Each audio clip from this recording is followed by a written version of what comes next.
Okay, time for the next project here. I think I mentioned in previous videos about my concerns about the motor mounts and how to strengthen those. So we're kind of at the starting phase. So this is kind of what we got. So this is the driver's side. I got the frame upside down on the rotisserie. So this is the driver's side and this is the passenger side. You can see the driver's side is a little bit longer than the passenger side, and one of the things about that is that makes the motor a little offset inside the chassis, so it's not quite on the center line. But one of the concerns is that this motor mount being on the driver's side being a little bit longer, the torque of the motor is going to have a tendency to lift this up, which in this case would push it down this way. And because it's quite a bit longer than the passenger side, the motor would have a lot more leverage on this one, making it a little bit easier to tweak under heavy load versus the passenger side. And this one, the motor will be wanting to push this thing down, moving it this way. So I kind of been thinking about what I want to do here and looking at this. I think what I'm going to do is I'm just going to take some 3/8 plate and weld a plate along the inside right here. So I got a nice seam down here that I can weld on. I can weld it along back in the corner here, and then I can weld it along the top edge.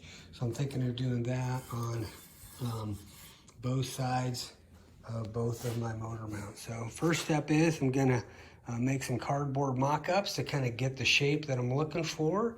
Then we can transfer that to some flat stock. So here we go. Okay, got the cardboard templates made.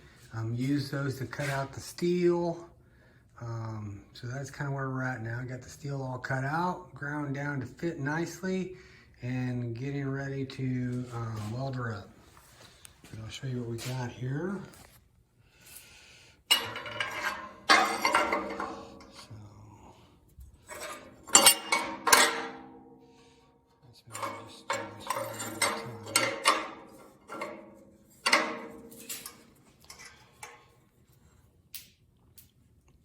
So you can see, got a pretty nice fit back there against the back, up against this bottom channel here, and then it's pretty flush with the top. So plan is to weld the top and kind of fill in that gap. I'll come in here, weld this seam, and then weld down along the bottom down here. And I don't think we're going to go through all of them, but got the same thing here. So that's the front side. Also got the passenger side done. So we'll get it clamped up, get them welded in, and then we'll come back and take a look at it after I've got it all welded up.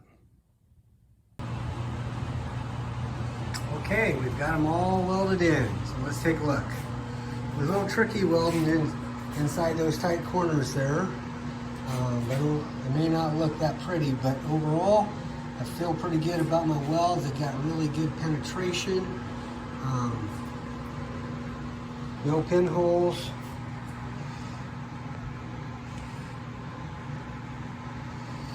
Kind of hard to see in there, it's a little dark in there. Happy with the way it turned out.